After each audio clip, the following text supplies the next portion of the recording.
Welcome back to my channel Self Study. Today we will learn about sickness in small industries. उसके क्या reasons हैं, meaning, definition क्या है, उसके causes क्या हैं, सिम्टम्स क्या हैं एंड रिहेबिलिटेशन के बारे में पढ़ेंगे। हम सबको पता है सिक मतलब होता है बीमार पड़ जाना।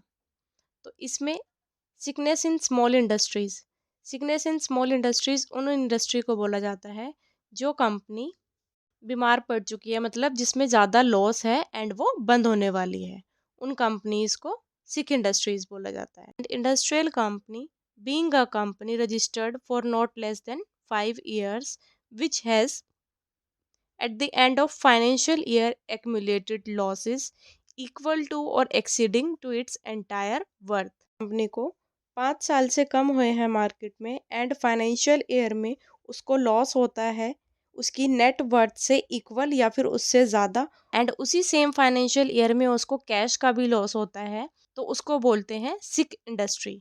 Industrial sickness is a term applied to various things associated with industry that make people ill or cause them to miss work। Industrial sickness जो टर्म है वो अप्लाइड की जाती है काफ़ी सारी चीज़ों में इंडस्ट्री में, जिससे लोग बीमार पड़ जाते हैं and cause them to miss work. According to companies second amendment act 2022, sick industrial company means an industrial company which has the accumulated loss in the financial year equal to 50% or more of its average net worth during 4 years immediately preceding such financial year। According to Companies Act, जो भी company 50% से ज़्यादा उसकी जो net worth है उससे financial year में उसको लॉस होता है, उसको सिक इंडस्ट्री कंपनी बोला जाएगा। या फेल टू रिपे इट्स डेप्ट within any 3 consecutive quarter on demand made in writing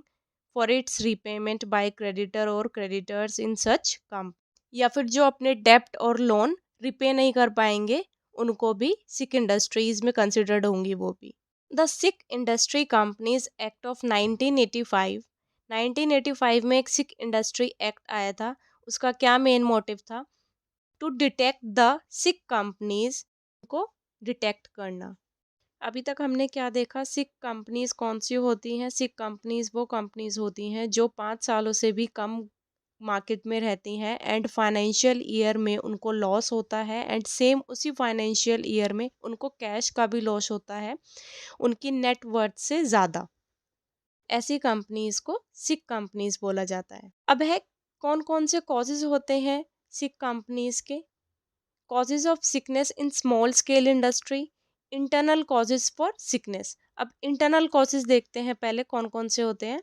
internal causes वो होते हैं जो कंपनी के इंटरनल होते हैं, which includes fault at a initial level of planning and construction. जो इनिशियल लेवल पे कॉजेज होते हैं प्लानिंग के टाइम पे, वो इंटरनल कॉजेज में आएगा।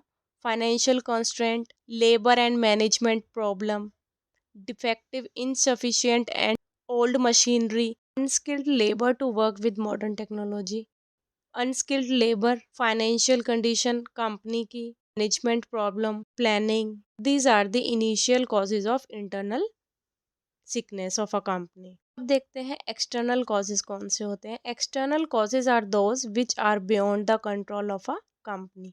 जो कंपनी के कंट्रोल में नहीं होते वो एक्सटर्नल कॉजेज होते हैं। जैसे sudden change in government policy, अगर गवर्नमेंट की पॉलिसी चेंज हो जाती है तो उसका कंट्रोल कंपनी के पास नहीं होता, मैनेजमेंट के पास नहीं होता।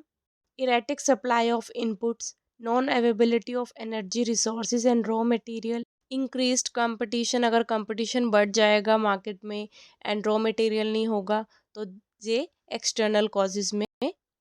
Demand and credit restraint, delay on the part of the government in sanctioning licence and permit.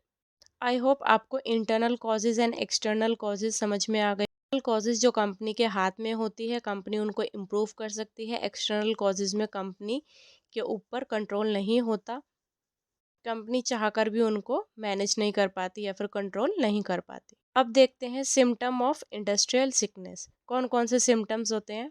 Little to no movement of inventory, inventory का मूवमेंट ही नहीं होना। Decrease in the company sale, जो कंपनी की sale है वो decrease हो रही है, डिक्लाइन इन कैपेसिटी यूटिलाइजेशन, जो भी रिसोर्सेज हैं उनका पूरी तरीके से यूज़ नहीं हो रहा, shortage of cash to meet day to day obligations, cash का शॉर्टेज होना, proposal to extend the credit limit, continuous fall in the prices of share. तो ये आपके सारे सिम्टम्स हैं।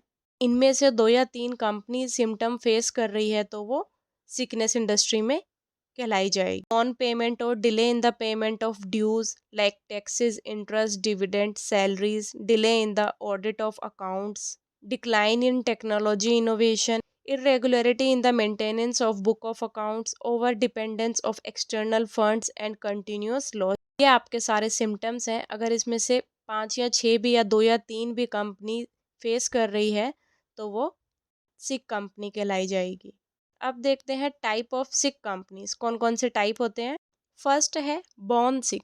बॉर्न सिक मतलब जो पैदा ही सिक हुई है, मतलब उसकी जो लोकेशन है हमने वो सही तरीके से नहीं देखी, जो हमारे टूल्स हैं वो सही तरीके से नहीं देखे, एंड उसका जो कंपनी का आइडिया है वो भी गलत है, एसेट, ये सारी चीज़ें अनप्रोडक्टिव है, ये सारी चीज़ें बॉर्न सिक कंपनी में आएगी। Industrial sickness is not necessarily an after birth characteristics. This mean that some industrial projects are sick from their inception on account of poorly conceived projects, the wrong idea of industry, wrong choice of location, inexperienced promoter, long gestures, unproductive capital asset, inadequate market survey, wrong selection of product and employees. These are the symptom of born sick company.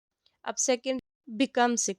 There are some projects which are not sick by birth, जो birth से sick नहीं है, rather they are turned out to be sick in their later stages due to internal causes like poor management, mismanagement, faculty management policies, diversion of funds।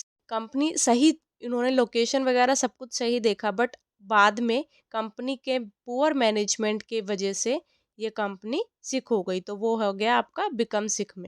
Third है made sick. Some industrial projects are neither sick by birth nor they turn out as sick. कुछ products birth से भी sick नहीं होते और वो बाद में भी सिक नहीं होते due to management, poor management, बल्कि एक्सटर्नल कॉजेज के कारण सिक होते हैं। Rather sickness is thrust upon them to various external causes which are not in the control of the company's management। जो कंपनी के हाथ में नहीं होता, मैनेजमेंट के हाथ में नहीं होता कंट्रोल करना, वो आएगा मेड सिक में। दिस में include abrupt changes in the policy of government, change in trend और टेक्नोलॉजी। अब है bottom line. Industrial sickness is a state in which the firm perform badly, incur continuous losses for many years, raises money for its survival from outside sources। Company continuously loss में चल रही है and अगर उसको survival के लिए भी अपने बाहर के रिसोर्सेज से मनी लेनी पड़ रही है, and also unable to make repayment of डेप्ट ऑब्लिगेशंस, अपने डेप्ट को वो क्लियर नहीं कर पा रही है। ये आता है आपका बॉटम लाइन सिकनेस में। के बाद बस कंपनी बिल्कुल डेड ही हो जाएगी, बिल्कुल खत्म ही हो जाएगी कंपनी। अब है the major to overcome industrial sickness और remedies of industrial sickness are unlisted below. कौन कौन सी ऐसी रेमेडीज हैं जिससे कंपनी सिक होने से बच सकती है, बीमार होने से बच सकती है। फर्स्ट है इफेक्टिव प्लानिंग। सही तरीके से प्लान किया जाए। Identify sickness at initial stage. Initial stage पर ही सिकनेस को पहले ही आइडेंटिफाई कर लिया जाए एंड उसको इम्प्रूव किया जाए। फाइनेंशियल असिस्टेंट, फाइनेंशियल स्ट्रॉन्ग होना चाहिए। इम्प्रूविंग इंफ्रास्ट्रक्चर, कंपनी का इंफ्रास्ट्रक्चर इम्प्रूव होना चाहिए। And technology upgradation, time to time technology को अपग्रेड करना चाहिए। Marketing assistant, liquidation and government intervention. These are the remedies जिससे हम अपने कंपनी को सिक होने से बचा सकते हैं। Revival and rehabilitation of sick industries scheme will be prepared by the company administration. Sick industry को किस तरीके से बचाया जा सकता है, इम्प्रूव किया जा सकता है, कंपनी के एडमिनिस्ट्रेटर उसको प्रिपेयर करते हैं। जैसे मैंने आपको अभी बताया, which includes major like proper management होना चाहिए and sick company, financial reconstruction of the sick company, lease and sale of part of any asset. अगर कंपनी के पास एसेट है तो कंपनी एसेट को सेल करके खुद को बचा सकती है या फिर किसी दूसरी कंपनी के साथ टाइप करके खुद को बचा सकती है। This is the scheme of revival and rehabilitation. I hope guys आपको ये वीडियो यूज़फुल लगी होगी। आप इस वीडियो को शेयर कीजिए, लाइक कीजिए, सब्सक्राइब कीजिए। Thank you so much.